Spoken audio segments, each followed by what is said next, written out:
Want to stream movies on Discord? In this video, I will guide you step by step on how you can do that. First of all, you want to launch open the Discord app. Make sure to log into your account.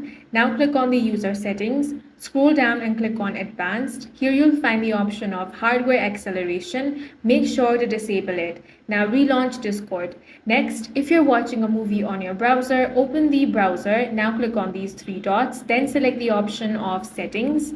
Now type acceleration in the search bar. Find the option of use graphic acceleration when available. Make sure to disable that. This ensures smooth streaming without lag. After that, open your Discord server. Now go to a voice channel. Then click on share your screen and select the window or application where your movie is playing. Now you can just adjust your stream quality and click go live. That's it. Your movie is now streaming on Discord for your friends to watch together. That's all for this video. If you found it useful, make sure to hit the like button and subscribe for more videos like this.